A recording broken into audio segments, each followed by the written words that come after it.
France, parrain du terrorisme, dégage. C'est ce qu'on pouvait lire sur les pancartes il y a quelques jours au niveau des manifestants du côté de Ouagadougou, la capitale du Burkina Faso. Eh bien, plusieurs dizaines de personnes s'étaient rassemblées donc il y a quelques jours dans cette capitale pour protester contre la présence de la France au Burkina, appelant à des grandes mobilisations dans les jours à venir. Les revendications de ces manifestants sont-elles légitimes? Sinon, comment comprendre le silence d'une certaine classe politique et certaines élites religieuses face aux questions qui relèvent pourtant de la souveraineté du pays? Ces élites ne se sentent-elles pas concernées? Se complaisent-elles dans cette situation ou mieux, de quoi ont-elles peur? Voilà autant de questions qui trouveront réponse dans quelques instants.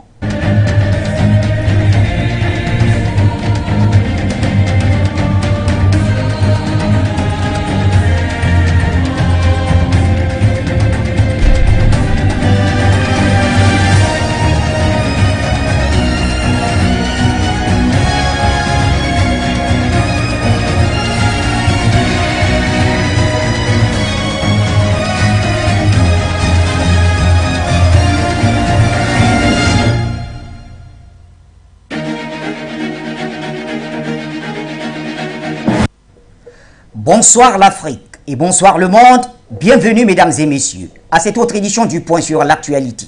Vous êtes bien sur les antennes de Foyo Média. Vous nous recevez sur plusieurs canaux, notamment en radio 96.3 FM pour ceux qui sont à Douala et ses environs, sur les satellites Eutelsat et Amos, sur les plateformes de diffusion digitale telles que Facebook et YouTube et naturellement sur l'application de Foyo que vous retrouverez tout simplement dans Play Store. Merci de nous honorer de votre confiance. Eh bien, nous parlons du pays des hommes intègres aujourd'hui. Et pour en parler, deux personnalités bien intègres puisqu'elles sont engagées sur le sentier du panafricanisme sont avec nous ce soir. Parmi lesquels, un d'eux plus habitué.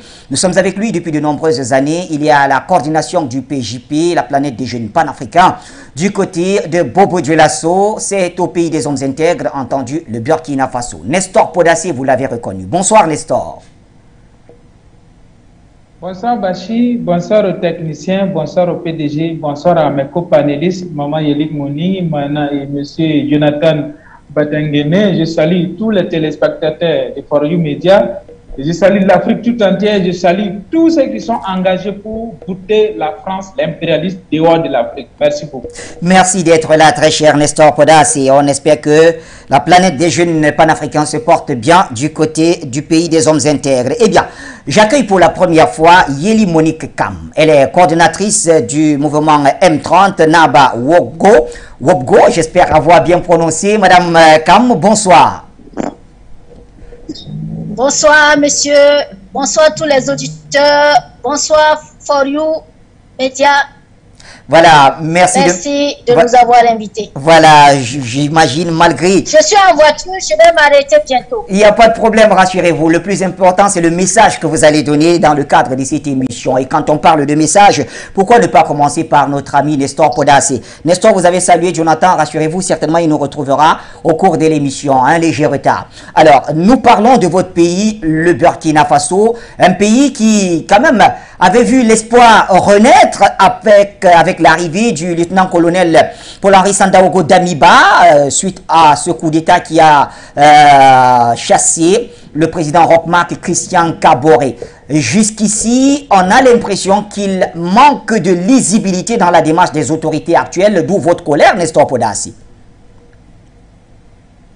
Oui, bien sûr que oui, parce que quand ils sont arrivés au début, nous avons accueilli cela à bras ouverts, nous avons acclamé parce que on disait que Roch était insouciant de l'avenir du pays, Roch était incapable de gérer le pays, Roch avait tous les défauts parce qu'il ne s'assume pas. Il est là, comme on appelle ça, nous l'avons surnommé gouvernement Mouta Mouta. Ça veut dire que tantôt ses partisans disent que c'est moteur diesel. Moi je dis non, si c'est moteur diesel, il faut repartir au garage. On va changer avec kérosène ou super 100 ou super 91. Mais Burkina Faso n'a pas besoin d'un moteur diesel parce que le fauteuil sacré que Thomas Sankara a laissé, Et un peureux ou bien un traître ne doit pas s'asseoir là-dessus. Parce que si tu t'assois là-bas et tu ne fais pas les choses comme ça doit aller dans l'intégrité, dans la direction qu'il faut, tu seras balayé. Naturellement, la terre de Burkina Faso va te vomir. Alors, donc, raison pour laquelle nous avons applaudi le coup d'État à bras ouverts. Et nous avons dit, voici maintenant, c'est un ouf de soulagement. Et nous allons passer à autre chose. Nous allons atteindre la vitesse de croisière très rapidement. Alors, qu'est-ce qui se passe? Les militaires arrivent de régime incompétent, on dirait que nous sommes en train de diriger vers l'incapacité. On n'a pas, si on peut se dénommer ici régime incapable, alors que ce n'est pas normal. Un Burkinabé doit être capable, un Burkinabé doit dire merde à la France.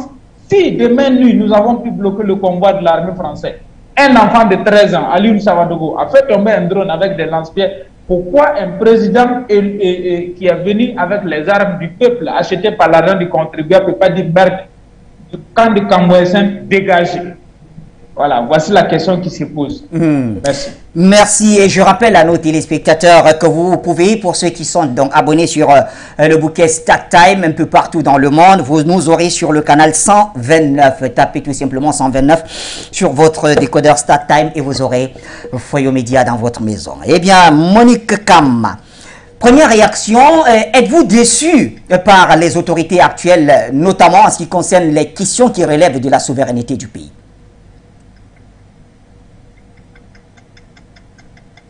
Allô? Oui, ma déception est historique.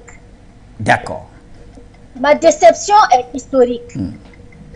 Nous sommes dans un pays depuis 62 ans, un pays qui est marqué par la pauvreté, le sous-développement, le chômage, l'inefficacité des programmes à apporter des solutions aux différents problèmes que vivent les populations. Sont partagées par l'ensemble de la population. Alors, donc nous avons eu au Burkina Faso 7 régimes politiques. Aucun régime n'a pu achever son programme. Tous les régimes ont été emportés par soit des coups d'État ou bien des soulèvements. Pourquoi? Parce que le peuple souverain revient toujours à la charge pour revendiquer ses droits au bien-être. Et c'est ce qui nous a conduit encore à marquer cet arrêt-là de transition, parce que le régime du MPP a été encore incapable, impuissant d'apporter les solutions aux problèmes sécuritaires, à la pauvreté et au chômage.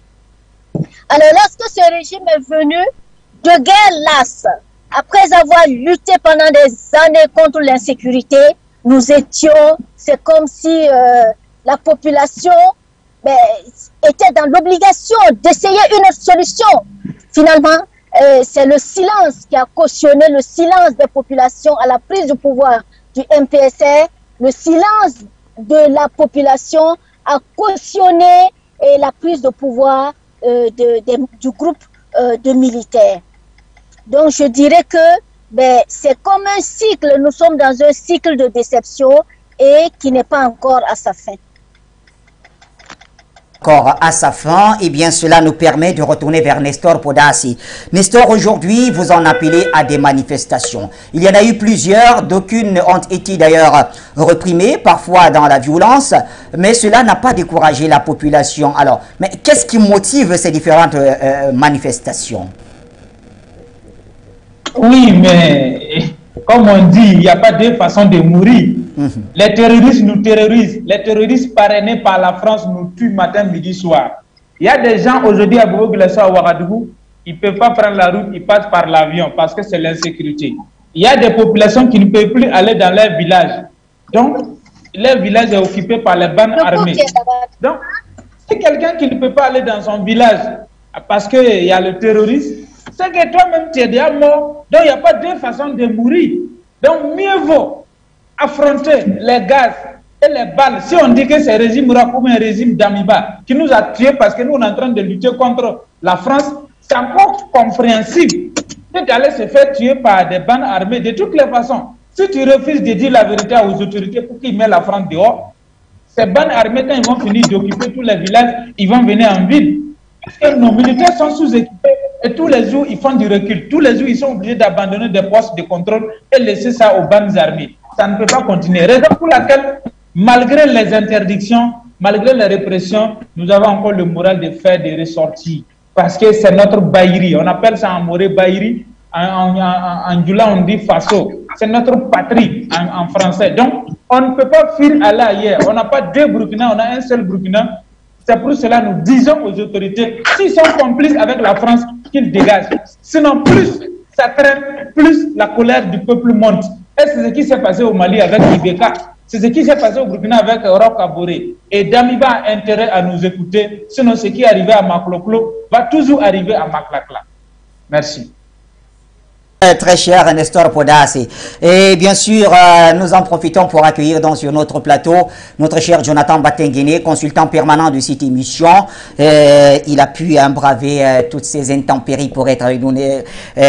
Jonathan, bonsoir. Merci de nous rejoindre à ce moment précis. Nous allons directement, pourquoi pas, puisque nous avons lancé un ou deux jets déjà, juste avant vous.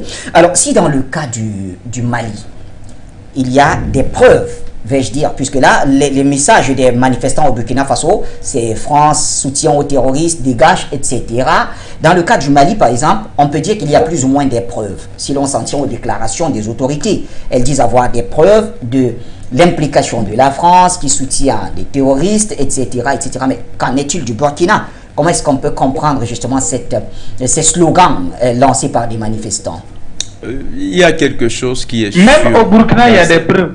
D'accord, merci déjà pour ces gestes. Dans cette réalité, c'est effectivement ce que nous dirions, c'est que les acteurs ont une proximité avec ceux du secteur sécuritaire. Le dispositif sécuritaire burkinabé est fait d'individus qui ont une parenté avec ceux qui se retrouvent dans les manifestations. Donc il n'y a pas de hasard. Beaucoup de faits qui se sont déroulés au niveau du Mali ont été rapportés par les militaires burkinabés qui étaient membres de la MINUSMA et d'autres qui étaient membres du G5 Sahel.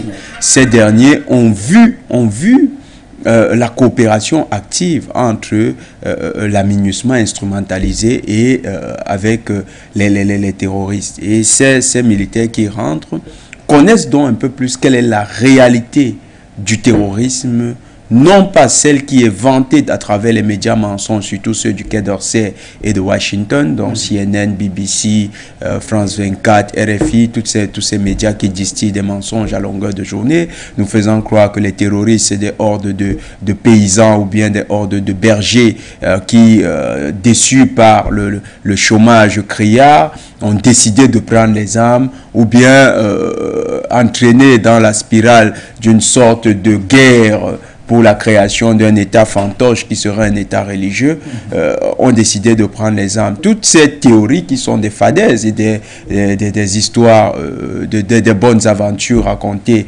pour le bien de ceux qui se laissent manipuler, ça ne prend plus. Parce que ces militaires qui sont allés au front ont vu la réalité. Ils ont vu, par exemple, imaginez-vous un soldat burkinabé qui arrive et qui voit que ils ont contribué, les instructions qu'ils avaient, c'était de déjouer tout le temps les opérations des FAMA.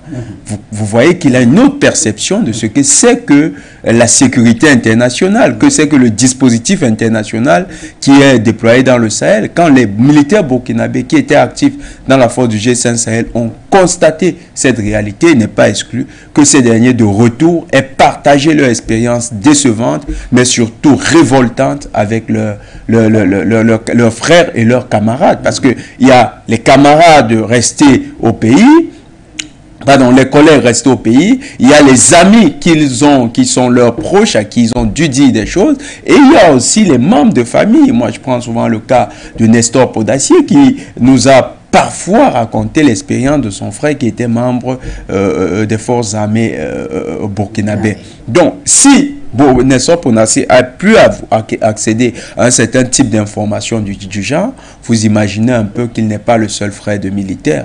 Il y en a beaucoup qui ont des frères dans le dispositif. Donc, on peut parler aussi de faits qui sont documentés, de faits avec preuve au niveau du Burkina. L'expérience du Burkina au niveau du Mali leur a permis de capitaliser sur les réelles causes du terrorisme. Donc, aujourd'hui, quand les populations burkinabées indexe la France, ce n'est pas seulement en prenant pour modèle le peuple malien, c'est aussi avec un ensemble de récriminations qui trouvent leur fondement dans les discussions avec les militaires. Vous savez que c'est quand vous discutez avec un frère, un ami qui est militaire, que vous comprenez beaucoup de réalités des mouvements terroristes. Donc là, on a affaire avec un peuple qui commence à manifester son éveil, qui a compris les enjeux de manipulation qui sont derrière le terrorisme, qui n'entend plus laisser leur pays sombrer dans la spirale de l'insécurité, qui veulent maintenant voir leur pays totalement libéré. Et quand on dit libéré, ils n'entendent pas seulement lutter contre les terroristes, ils entendent également lutter contre les sponsors cachés du terrorisme, ou bien même les sponsors visibles. Parce que on a vu que la dernière attaque de Tessit au Mali était carrément menée par les légionnaires français. Et puis, en passant, il faut noter que au retour et avec la déception d'Emmanuel Macron d'Alger, il a convoqué pour vendredi un conseil de défense. Conseil de défense. L'expression, le mot vaut bien l'emphase, parce que les conseils de défense, c'est pour parler de questions de sécurité de l'État français. Pourquoi? Parce qu'aujourd'hui, il constate que l'Afrique est en train de quitter sous l'escarcelle française. L'Afrique est en train de prendre son envol, et ça inquiète l'Élysée au plus haut point. Les décisions qui seront prises là-bas, certainement, seront des décisions encore criminelles, parce qu'ils vont davantage viser des combattants de la liberté comme Nestor Ponassi, comme Madame Kam, qui se bat avec la société politique éclairée du Burkina Faso, à qui nous disons beaucoup de courage, on leur souhaite surtout beaucoup de réussite, et on leur dit tenez bon. C'est avec des cris avec les cris de toute la jeunesse, de toutes les femmes et de toutes les forces vives du Burkina Faso que le Burkina sera libéré. Il y a des preuves, Bachir, on ne peut pas parler d'allégations simplement. Très bien. Il y a des preuves, c'est ce que nous dit notre cher Jonathan Batenguene, consultant permanent, ce qui nous ramène vers Monique Kam. Monique Kam, alors, des manifestants, au cours des dernières, d'ailleurs celles que vous aviez co-organisées, puisqu'on vous a vu quand même au four au moulin, dans le cadre de ces manifs d'il y a quelques semaines, 2 semaines tout au plus. Mais là, on parlait quand même d'une France à qui on demande de dégager, parce que cette France serait le parrain du terrorisme. C'est un peu ce qu'on a pu lire sur certaines pancartes. Alors, sur quoi est-ce que vous êtes appuyé pour aller vers de telles affirmations?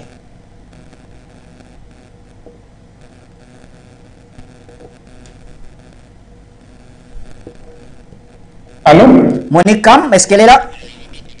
D'accord, on a eu des... Oui, je suis... D'accord. Vous avez la parole, chère Madame Kam. Justement, les manifestations que vous avez d'ailleurs coordonnées la dernière fois, on lisait, comme je le disais, sur des pancartes, France, parrain du terrorisme, dégage. Allô? Oui. Vous m'écoutez? Allô?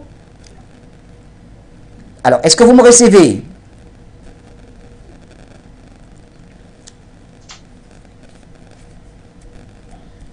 La régie, est-ce qu'on a la liaison avec Monique Kam? D'accord. Nestor Ponassi, peut-être pouvez-vous répondre à la question posée en attendant de rétablir la liaison avec Monique. Par rapport à la France, elle est parrain des terroristes au Burkina Faso et dans le Sahel en général, c'est pas caché. Les preuves sont là.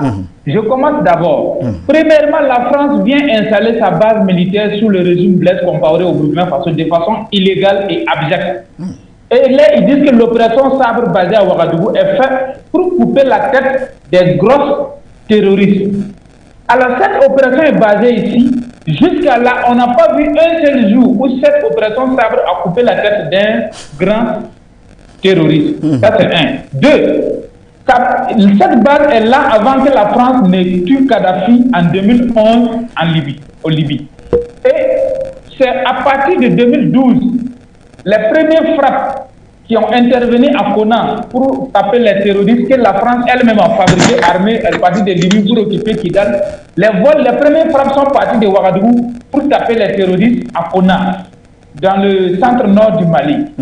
Alors, on quitte là-bas, à partir de 2014, il y a eu insurrection. Insurrection, Blaise devrait tomber, qui est l'un des sous-préfets et valets locaux de la France-Afrique. La France l'infiltre en violant notre souveraineté et déporte Blaise Compaoré à Abidjan. La pression commence à monter. La France maintenant vient, il fait le forcing pour signer un document, un partenariat, c'est-à-dire un accord militaire où l'ambassadeur Jules Tilbo en son temps et puis le ministre délégué de la coopération du Burkina Faso a signé le 9 janvier 2015. Et ce détachement basé à Ouagadougou est illégal. Nous quittions là, nous avançons doucement. Dès octobre 2015, Burkina commence à échouer commence à subir les premières attaques terroristes. Donc, la gendarmerie de Chamorogan a été attaquée. On continue par là jusqu'en 2016, Ouagadougou est attaqué. Ainsi de suite, les autres villes des régions du Sahel commencent à être attaquées. Alors, plus la France est là, l'opération Sabre est faite pour couper les grosses têtes des terroristes. Et malgré que cette opération Sabre est là, ils n'ont pas vu les terroristes venir jusqu'à ce qu'ils rentrent à l'intérieur du Burkina Faso. Et qu'est-ce qui se passe? Quand ils causent avec nos frères d'armes qui sont sur le terrain, ils disent, quand ils sont dans les détachements, quand un aéronef français vous survole votre position, 48 heures, ou bien 72 heures, ou bien 24 heures, ou bien quelques heures après, vous subissez des attaques terroristes. Est-ce que vous voyez? Donc, l'état-major burkinabé, en 2019, je me rappelle très bien, c'est le général Minungu Moïse qui avait fait sortir la note pour dire il y a des aéronefs qui violent notre espace aérien. Et quand ces aéronefs-là survolent, quelques heures après, nos détachements sont attaqués. Les positions de nos FDS sont attaquées. Ça, c'est des preuves quand même. Ce n'est pas moi qui a dit. C'est l'état-major de l'armée qui a fait sortir cette note. Donc, à partir de là, tout le monde savait que c'est la France qui nous attaque.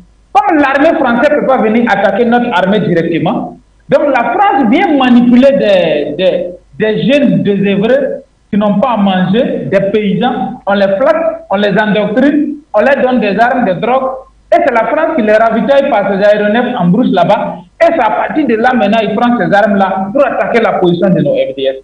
Plus les années avancent, ils quittent la position FDS, maintenant ils commencent à attaquer les civils. Donc les preuves sont établies, c'est la France le parrain des terroristes, c'est pourquoi nous avons dit la France doit dégager du Burkina Faso avec son armée d'occupation terroriste. Parce que nous n'avons pas d'autre détachement en France. Donc c'est normal que si nous sommes un pays souverain, que la France quitte et puis laisse notre territoire et que les FDS burkinabés vont sécuriser le pays. Donc la France est le parrain des terroristes en complicité avec certaines élites politiques et certaines élites militaires. Merci beaucoup. Eh bien, j'imagine que Monique Kam est confortablement assise pour lui retourner l'antenne. Monique Kam, si vous m'écoutez, dans le cas du Mali, comme je le disais, les autorités se sont prononcées là-dessus. On a écouté à maintes reprises le Premier ministre Choguel Kokala Maïga et plus récemment encore le ministre Abdoulaye Diop qui s'est exprimé aux Nations Unies en déposant une lettre contre la France pour soutien au terrorisme, entre autres. Mais pourquoi du côté de Ouaga, les autorités ne se prononcent pas? Ces autorités, qu'elles soient politiques ou même religieuses.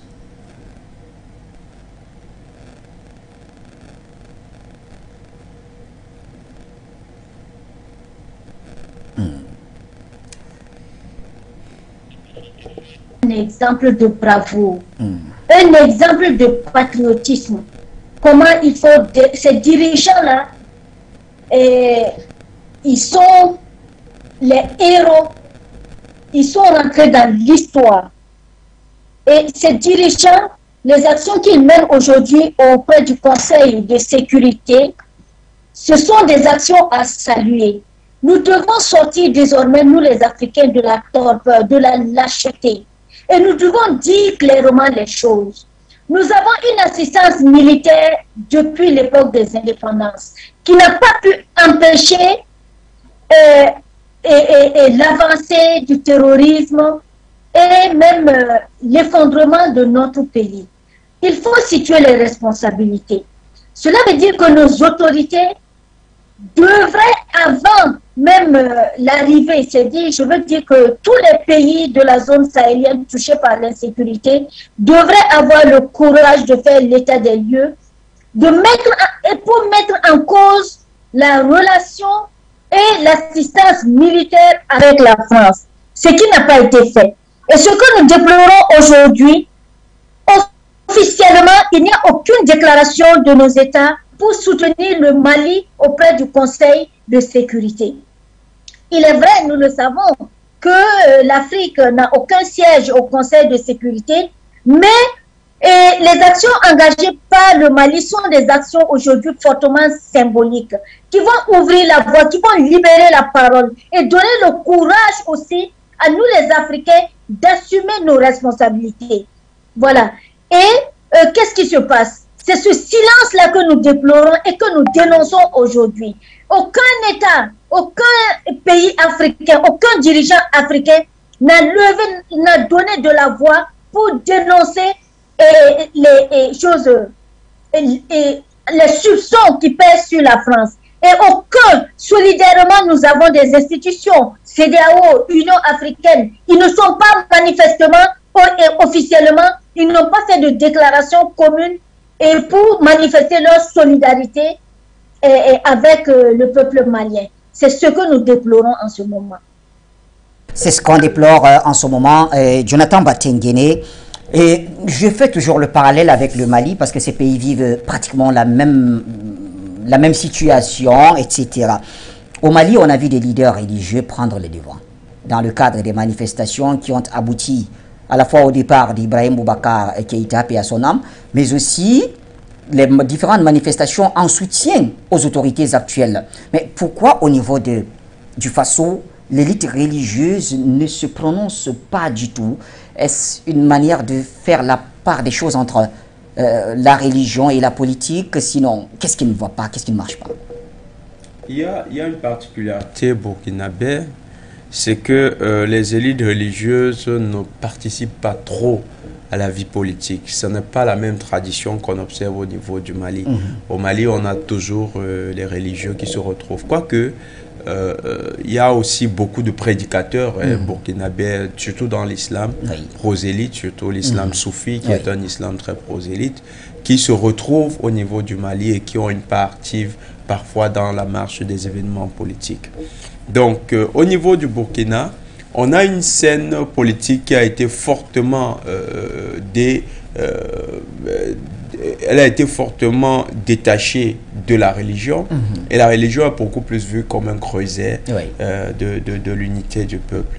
Donc, les élites religieuses burkinabées ne se retrouvent pas trop au premier plan. Elles n'ont pas cette capacité. Ça ne date pas d'aujourd'hui. Mais est-ce qu'elles ne gagneraient pas à assimiler dans la mesure où quand même les terroristes se revendiquent de l'islam, je mets ça entre guillemets, ils se font appeler djihadistes en se référant bien sûr à la question du djihad islamique.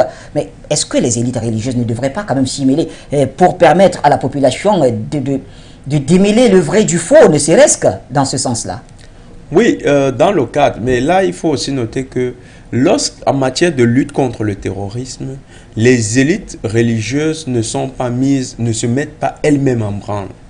Elles sont activées par l'appareil sécuritaire parce que ça devient une réponse globale intégrée dans la réponse sécuritaire au terrorisme. Et le discours, par exemple la fabrication du discours de lutte contre les terroristes dépend de la logique que l'État veut donner à ce combat. Donc, c'est généralement l'État qui impulse en ce moment-là. Vous avez vu que le parallèle, hein, par exemple, la Turquie, à un moment, contrôlait un peu plus les nouvelles mosquées en France. Et les Français qui avaient peur, parce que les Turcs sont devenus des compétiteurs assez sérieux dans la grande famille de l'OTAN, ils ont commencé à limiter la création des mosquées pro-turques. Ils ont limité également la création de mosquées pro-saoudiennes. Et qu'est-ce qu'ils font? Eux-mêmes travaillent à la fabrication d'un islam qui est en conformité avec les valeurs de ce qu'ils entendent être la République française. Donc, il y a cette construction qui est faite dans le but de fabriquer un islam qui correspond aux aspirations d'intérêt national. Il y a une politisation de l'islam à tous les niveaux, même dans le cadre de la lutte contre le terrorisme. C'est donc une méthode qui est malheureusement, ou bien heureusement dans le cadre sécuritaire, c'est une méthode top-down. Ça va du haut vers le bas. Il faut donc que ce soit pensé au sommet de l'État burkinabé. Il faut que les référentiels, les différents axes du discours religieux musulman soient définis et qu'avec le conseil des imams ou bien avec la conférence islamique au niveau du Burkina, les grandes lignes de cette lutte contre le terrorisme soient définies avec les autorités. Mais ça se fait avec un gouvernement qui a une vision à 360 degrés de la lutte contre le terrorisme. Dans le cas de l'État burkinabé, il y a une grosse faiblesse dans la lutte contre le terrorisme. C'est que l'État burkinabé n'a pas l'avantage des initiatives en matière de lutte. L'État burkinabé reçoit les instructions des pays étrangers. Donc, ça devient un peu difficile. Oui, ils ne peuvent pas facilement aller vers les foyers de fabrication des terroristes qui sont parfois qui sont parfois des branches ou bien des courants religieux existants et à partir desquels il y a des prédicateurs qui ont été formés. Par exemple, quand on parle de l'un des imams burkinabés qui a travaillé à la formation des miliciens du GISM,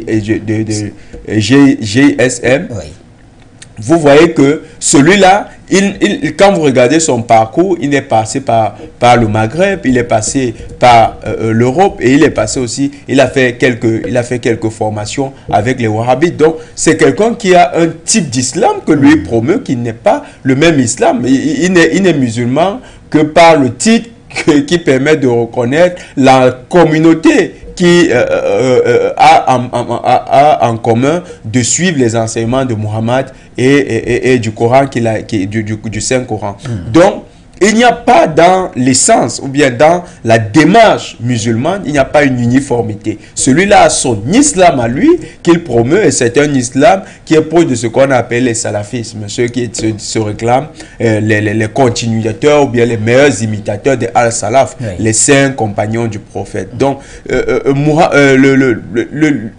fait que le Burkina Faso n'ait pas la capacité de maîtriser l'ensemble de son appareil sur la sécurité au niveau interne fait que les Burkinabés ne peuvent facilement pas intégrer les imams, intégrer les élites religieuses dans la lutte contre le terrorisme. Et quand vous regardez la lutte actuellement menée par les dames de fer, les grandes dames comme Madame Yelikam, ou bien encore ces combattants de la liberté comme notre frère Nestor Podacier, et tous les autres qui sont autour d'eux, qui sont en train de mener une grande dynamique de révolutionnaire, de changement positif, quand vous regardez le combat qu'ils portent, en fait, c'est pour tendre vers ce type de société.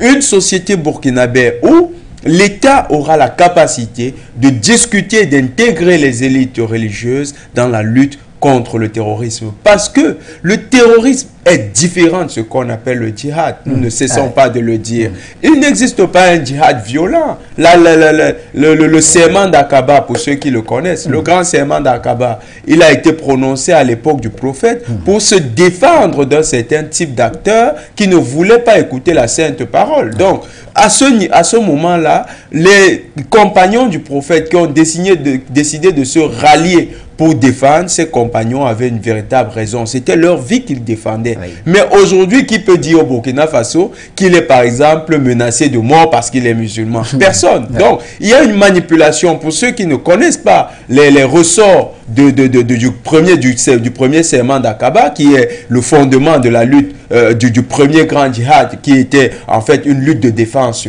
de la vie et de la survie de l'islam. Pour ceux qui manipulent ça aujourd'hui, c'est parce qu'ils savent que les bases de raisonnement sur l'islam de certaines personnes ne sont pas importantes et ils réussissent à les manipuler. Et voilà pourquoi nous avons toujours lutté pour une chose. Il ne faut plus utiliser le concept de djihadiste. Ça ne veut rien dire parce que le seul djihad, et Monsieur Mohamed Bachir là-dedans, vous êtes imam, donc vous comprenez très bien ces choses. Le seul djihad qui vaille, c'est de lutter, c'est la lutte que l'individu mène contre les pulsions de mort qui le traversent. C'est la lutte pour une moralisation de soi. C'est ça le vrai djihad. Et donc, depuis que le djihad militaire est galvaudé, vous avez donc des gens qui, au niveau des services spéciaux états-uniens et français, vont utiliser une caricature de l'islam, vont utiliser une manipulation de l'islam, vont entraîner des ignorants dans des guerres inutiles qui sont en fait des guerres d'intérêt, des luttes de positionnement des intérêts occidentaux et qui ne servent pas les intérêts des peuples. Donc, ces terroristes, oui, on devrait intégrer les leaders religieux, mais l'État burkinabé actuel n'a pas les coudées franches ou bien ne se donne pas les coudées franches pour parvenir à un raisonnement à 360 degrés sur le terrorisme. Merci, cher Jonathan Batengene. Avant de retourner vers Nestor Podassé et Monique Kam, qui ont hâte d'ailleurs de prendre la parole, Delphin nous appelle depuis Gitega au Burundi. Delphin, bonsoir.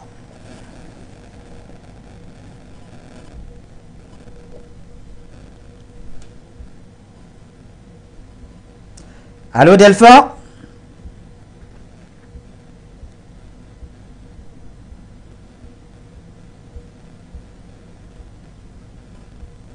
Delphin, est-ce que vous m'écoutez?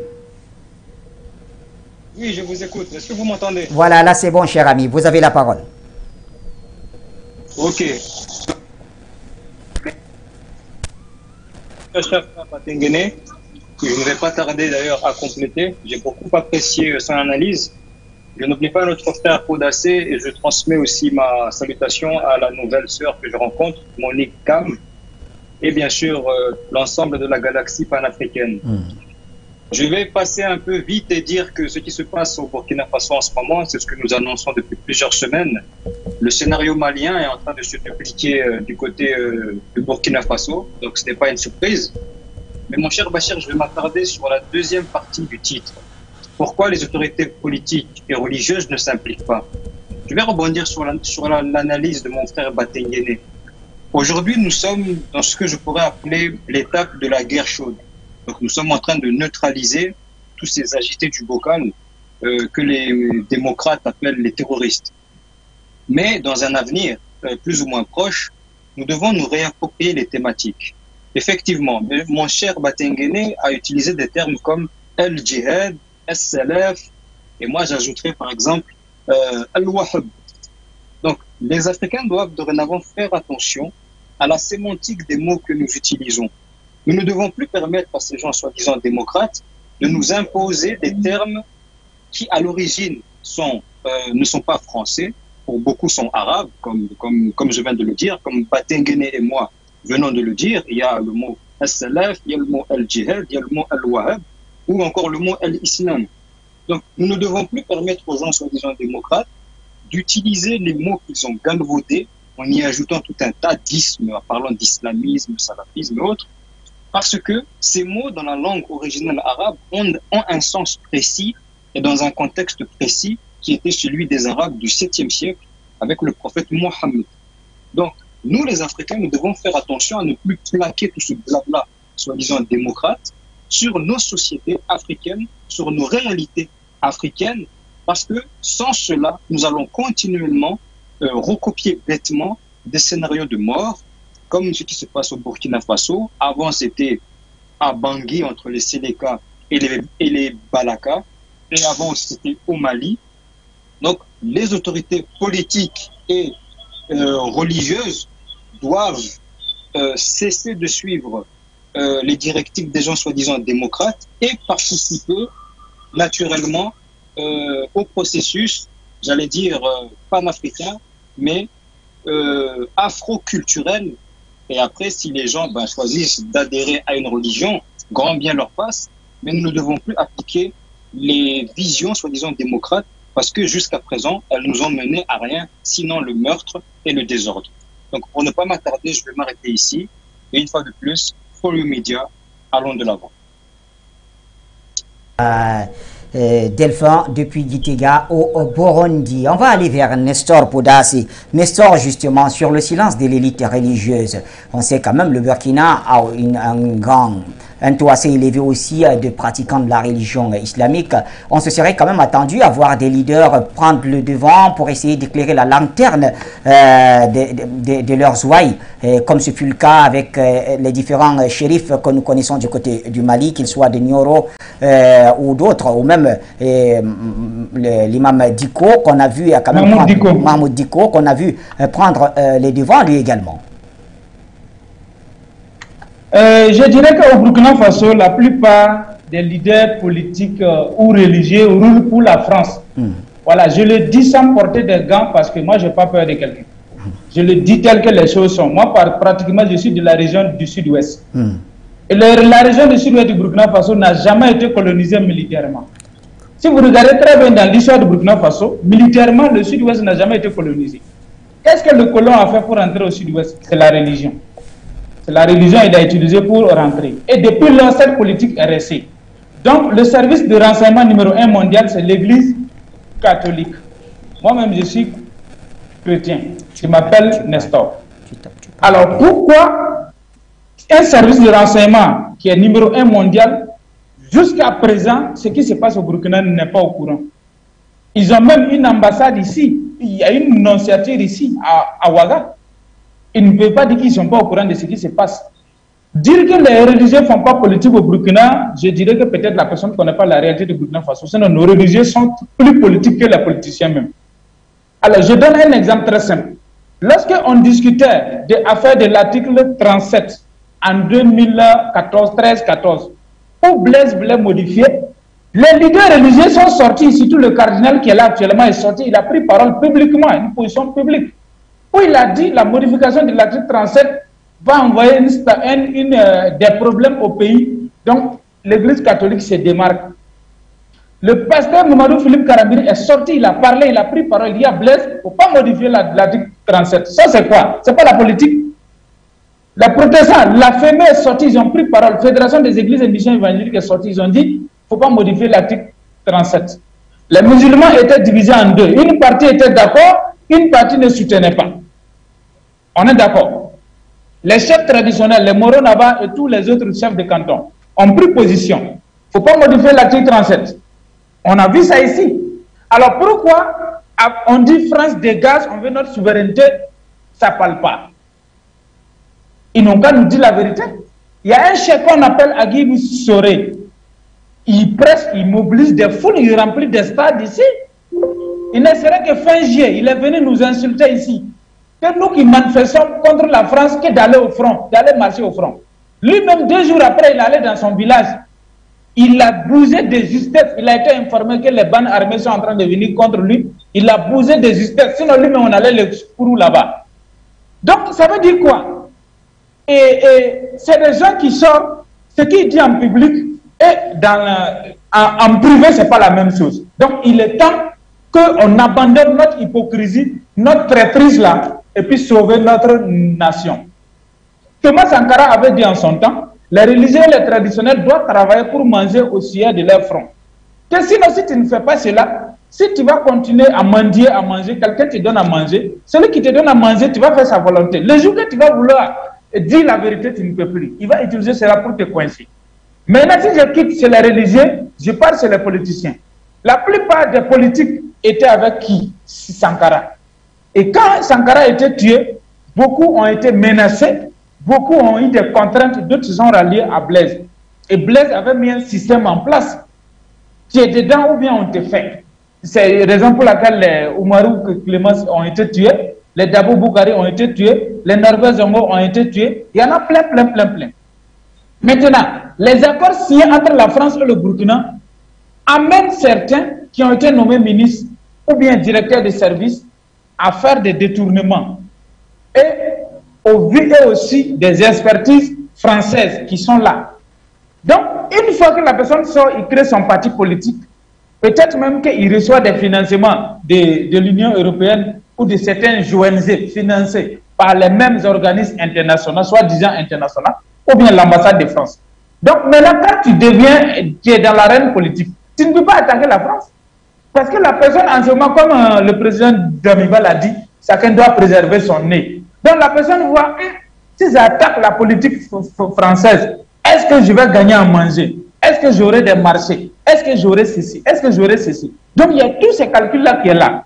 Et en plus de cela, ceux qui ont été nommés ministres ou directeurs des services, donc, les experts français laissent faire, ils font des détournements, ils font de la malversation. Et en ce moment, quand la personne, et la France détient cela comme preuve contre eux. Et la plupart de nos politiciens ont des doubles nationalités. Ils ont des passeports français, ils ont des passeports américains, ils ont des doubles nationalités. Quelqu'un qui a double nationalité, il n'est pas patriote. Ça veut dire que lui, ses enfants ne font pas vacances ici, ils sont en Europe, ils sont là. Donc, le jour que lui, ça chauffe, il prend son avion et il s'en va. Donc, on nous déculture de notre réalité. Raison pour laquelle, depuis des années, nous, on est là, on dit à bas la France. En dehors de Yeli Monique Camp, qui est sorti cette année 2022, nous rejoint dans la rue.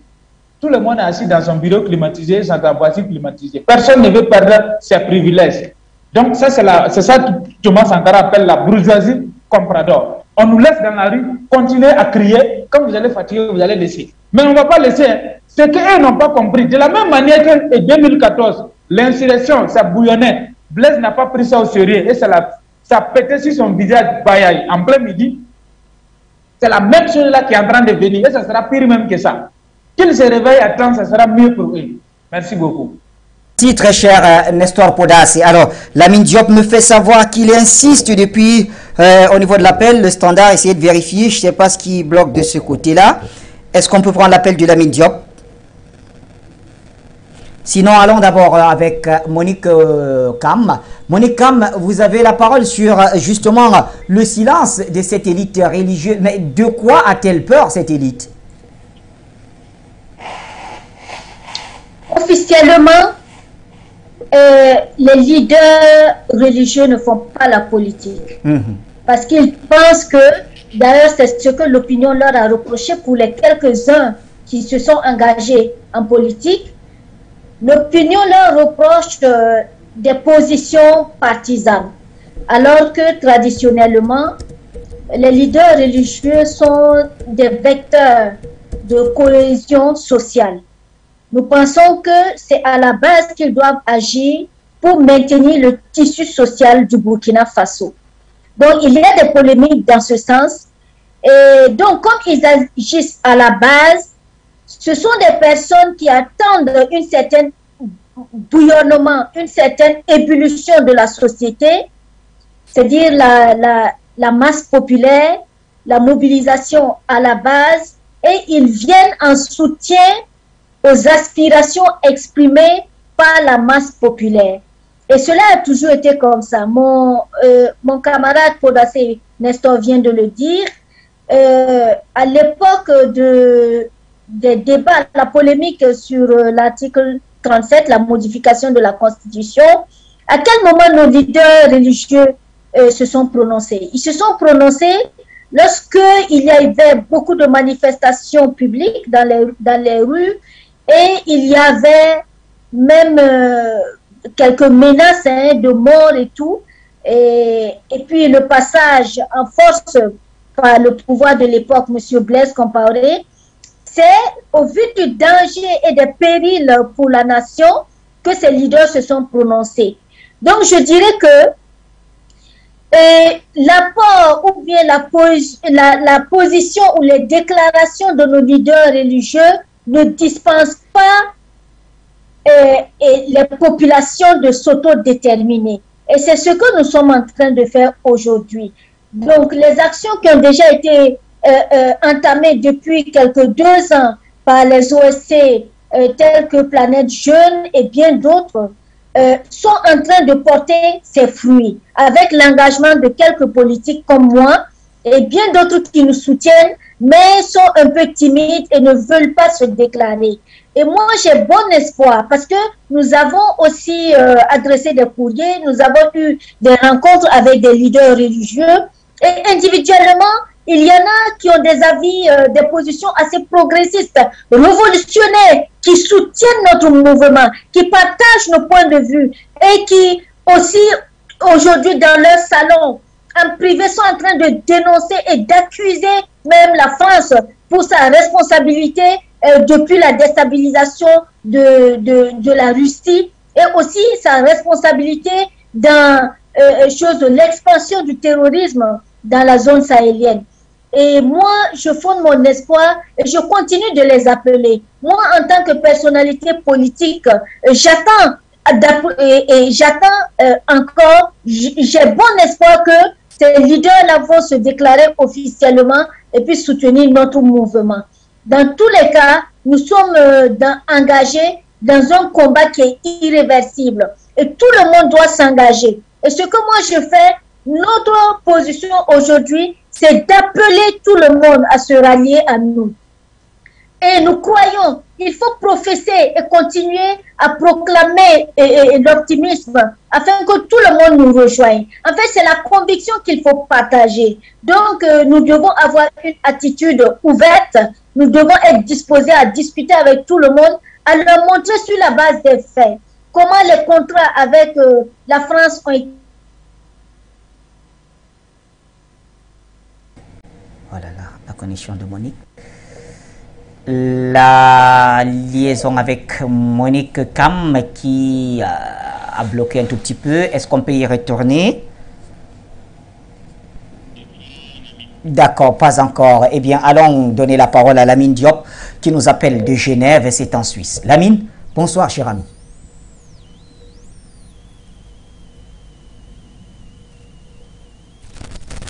Bonsoir Lamine.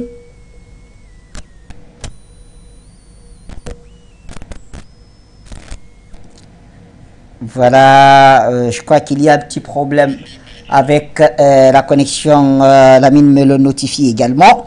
Eh bien, nous revenons à notre cher Jonathan Batengene.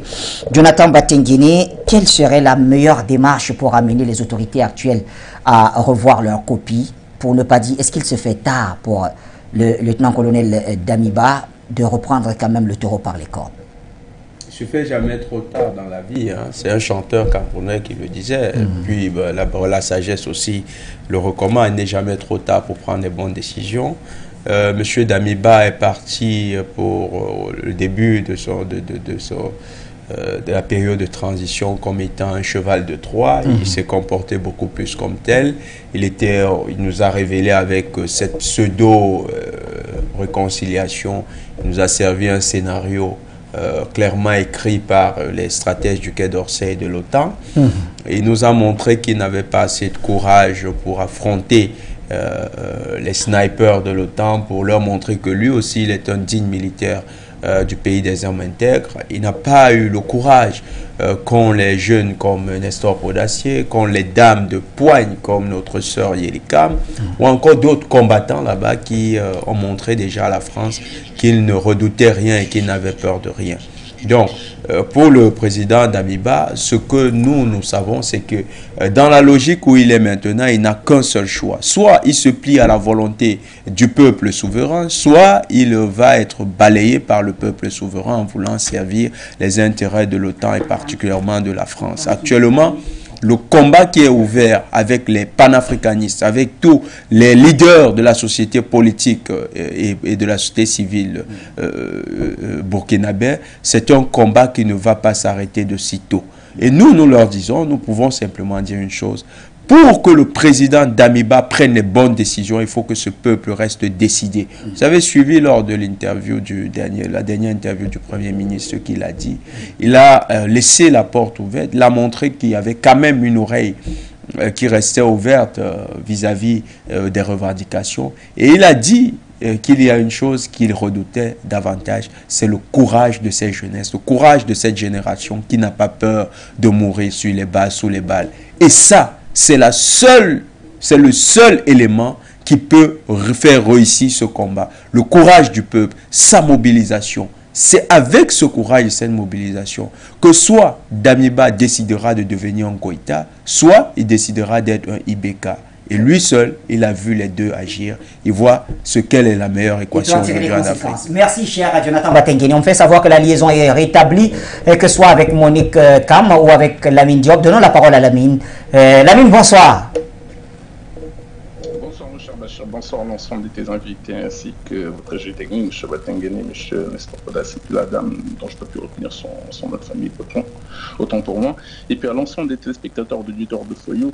Et justement avec la dame, moi je ne suis pas trop en phase sur sa dernière intervention à propos de la défense qu'elle a établie sur les religieux. Je suis désolé. Quand elle dit les religieux ne sont pas politiques, ne sont pas dans la politique, je ne suis pas d'accord. Vous connaissez bien la formule, mon cher Bachir. Vous savez, si vous ne vous occupez pas de la politique, elle s'occupe de vous.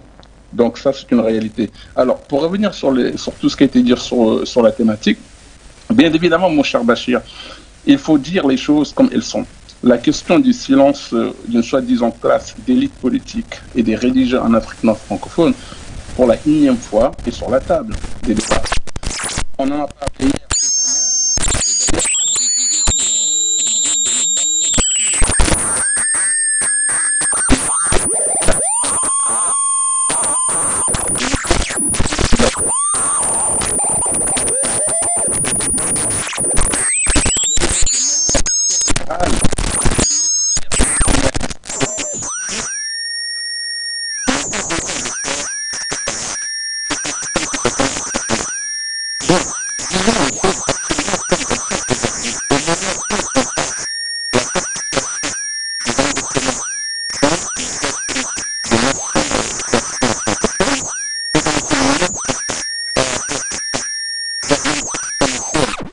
Donc, la question est que pour gagner nos souverainetés au pluriel contre la France, il faut qu'on parvienne à circonscrire cette machine qui produit des armes de colons sur le temps et la démanteler définitivement. Et pour ne pas rentrer dans les détails, il faut copier tout simplement la méthode malienne à la Assimi Goïta. Trouver un grand frère sincère et un anti-occident et commencer à casser cette structure néocolonialiste au sein de toutes nos institutions qui fabriquent des nègres blancs à la chaîne. Pour comprendre et sortir de ce naufrage, je dirais, il faut prendre en compte beaucoup de facteurs, comme je viens de dénoncer. Le premier, et bien naturellement ce que je viens de dire, est de se sécuriser par le biais d'un grand frère hyper puissant, sincère, anti-occident. Et le deuxième est de se mettre dans un registre institutionnel, politique et patriote, comme cela se fait d'ailleurs dans les deux autres vieux continents similaires à la nôtre, plutôt au nôtre, c'est-à-dire l'Asie et l'Europe, hormis le continent américain qui a été un continent de peuplement, comme vous savez, mon cher Bachir. Et le troisième, c'est l'intrusion phénoménale de la culture française dans notre système éducationnel à fabriquer des futures élites des nations africaines, doit être drastiquement annihilée. Et rappelez-vous, en Asie et en Europe, on est revenu sur la linguistique littéraire des pays colonisateurs occidentaux pour définir et établir en lieu et place une linguistique littéraire léguée par l'identité ancestrale respective de chaque pays. Enfin, de l'utiliser comme un outil de vision politique et patriote et former éducationnellement, littérairement les futures élites de leurs pays respectifs. Or, nous faisons l'inverse. Alors, le résultat de tout ça, je finis par là, c'est que peu à peu, les Burkinabés, comme les Africains en général, ont oublié leurs racines africaines dans leur développement intrinsèque. Donc, c'est tout à fait normal qu'au Burkina Faso et ailleurs en Afrique francophone, les élites de tous bords sont dans un silence manifeste qui est en réalité une sorte d'allégeance à l'ordre français. Merci d'être en émission, à bientôt. Merci pour la contribution. Monique Kam, je me retourne vers vous, c'est certainement le dernier tour de table.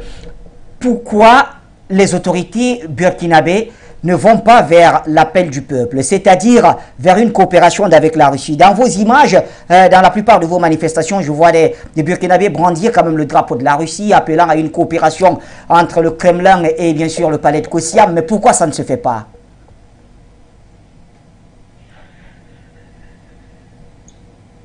Pourquoi ça ne se fait pas? Parce que notre pays a signé des accords de coopération militaire avec la France qui datent du 24 avril 1961, avec un avenant signé en 2015 autorisant l'installation d'une base militaire à la sortie nord de Ouagadougou. Donc cet accord de coopération militaire est un accord exclusif en matière d'équipement et aussi de renseignement. Et n'oublions pas, nous le savons, parce que moi-même, en tant que politique, j'ai participé au cadre de dialogue politique avec le gouvernement déchu. Et ce que je sais, des informations reçues, il y a un processus de validation des équipements. Donc, lorsque notre pays a un besoin d'équipement, il passe une commande et il y a un processus de validation au niveau régional, CEDEAO, UEMOA, CEDEAO, Union africaine et au niveau de Paris. Cela veut dire que notre gouvernance sécuritaire est sous l'emprise de Paris. Aujourd'hui, nous savons qu'il y a un déficit d'équipement. Cela veut dire que la coopération avec la France ne nous permet même pas, ne nous donne pas une liberté de choix et certaine autonomie de décision pour lutter contre l'insécurité. Donc, pourquoi nous n'allons pas vers la Russie? Ce qui est demandé depuis toujours, depuis 7 ans, depuis le gouvernement de Roch-Marc Christian Kaboré jusqu'à aujourd'hui, c'est la diversification. Cela veut dire que Paris devra autoriser cette diversification. Et c'est ce qui ne se fait pas. Et nous continuons à encaisser des défaites et à assister impuissants à la dislocation, à l'effondrement de notre pays. Donc, ils ne vont pas vers la Russie parce qu'il y a une mainmise de la France à travers ces accords qui n'autorisent pas d'aller vers la Russie ou de faire une quelconque diversification. Et c'est cela l'objet de notre combat, à savoir la rupture des accords de coopération avec la France. Et c'est tous les domaines, dans tous les domaines. Nous prenons une rupture dans tous les domaines des accords avec la France. Et ensuite, nous exigeons le démantèlement de la base militaire française, qui est la base militaire française qui est au Burkina Faso. Et aussi, nous continuons d'exiger le départ de l'ambassadeur de France, Luc Halad. Pour cette précision, Monique Kam. Nestor Podasé, un tout dernier mot certainement avant de refermer l'édition avec Jonathan Batengini. Moi, pour dire que ma position n'a pas changé, hein. Nous devons rompre avec la France, ça c'est non négociable. Ça c'est la première des choses. Deuxièmement, les autorités doivent avoir oreille attentive à ce que le peuple veut parce que partout ça grogne, dans tous les quartiers ça grogne. Et c'est comme ça pour l'article 37, c'est venu doucement, jusqu'à Blaise n'a pas pris ça au sérieux, jusqu'à ce que ça pète sur sa figure en plein midi. Alors donc, pour que Damiba évite cela, c'est le maintenant, il doit écouter le peuple et rompre avec la France. Surtout quand tant que la base de Kamouense sera là, nous, notre combat ne s'arrêtera pas. Même le franc CFA, il faut quitter. Tous les accords coloniaux là, il faut rompre fond avec ça. Nous voulons une indépendance vraie. La France n'est rien. Voilà qu'aujourd'hui, la Russie vient de couper gaz avec eux, ça plaît partout là-bas en Europe. Ils sont rien. C'est notre sous-sol, c'est notre richesse. Vous ne pouvez pas venir prendre votre richesse, aller vivre à l'aise, et puis nous, on est là, on souffre, parce que juste, tout simplement, il y a une bourgeoisie élite qui est là, et ça arrange, et puis là, le 99% de la population souffre. Ça ne marche pas. Donc, Damiba a intérêt à rompre ces accords-là. Sinon, nous, on ne va pas laisser, on va continuer à manifester, on va continuer à mettre la pression, jusqu'à ce qu'on mette la France dehors du Burkina Faso et que nous soyons indépendants. Ça, c'est notre lutte au niveau des planètes des jeunes panafricanistes. Nous n'allons pas arrêter tant que nos objectifs ne sont pas atteints. Merci beaucoup. Merci très cher Nestor Podas et merci à tout le peuple burkinabé. Ils sont très nombreux à nous suivre, hein, y compris ceux que j'avais perdu de vue. En tout cas, ils sont très nombreux. Merci pour la confiance. Cher Jonathan Batengene, avec vous, on ressort définitivement de cette édition. Tout à fait. Actuellement, le peuple burkinabé est en train de réaliser, hein, notre frère Nestor Podassier le précisait, en train de réaliser avec vigueur, mais surtout détermination et témérité, le grand combat de la libération qui l'oppose à la France, malheureusement. Cette France qui est restée jusqu'au boutiste dans sa posture néocolonialiste, dans sa posture paternaliste, avec un ambassadeur irrévérencieux qui a voulu jouer les papas méchants avec le peuple burkinabé, et mal lui en a pris, il a eu une réponse à la hauteur de ce qu'il a mérité. Aujourd'hui, le peuple parle et le peuple passe un message au président Damiba. C'est monsieur le président de transition, écoutez-nous et prenez résolument fait et cause pour la cause que nous défendons. Alignez-vous sur les positions du peuple, c'est ce que le message qui est passé. Sinon, ce peuple souverain vous balayera pour récupérer sa souveraineté en allant au front contre la France. Vous ne pouvez pas être un militaire burkinabé et vous ne défendez pas aux côtés du peuple la souveraineté du Burkina Faso. C'est contradictoire, c'est incohérent. Peu importe les accords injustes qu'il y ait là, le Burkina avec la France ou avec toute autre puissance étrangère, le président du Burkina doit être celui qui défend les intérêts des Burkinabés. C'est ce que le peuple lui passe comme message. Et nous attendons du président Damiba qu'il se range du côté du peuple, qu'il arrête de servir les intérêts occultes, qu'il arrête de servir son maître Compaoré et qu'il écoute véritablement ce peuple souverain. C'est le peuple du Burkina qui parle. Et ce peuple-là n'est pas instrumentalisé. Vous n'avez pas vu quelque part des Russes qui font des mandats à Madame Yelikam. Ils ne sont pas stipendiés, comme le disait... Vous n'avez pas vu des Chinois. Donc, la France va devoir essuyer une nouvelle défaite. Nous en sommes sûrs. Et nous répétons encore, nous annoncions un effet de domino. Il y a le Burkina, il y a le Niger qui est en ligne de mire, il y a la Côte d'Ivoire surtout.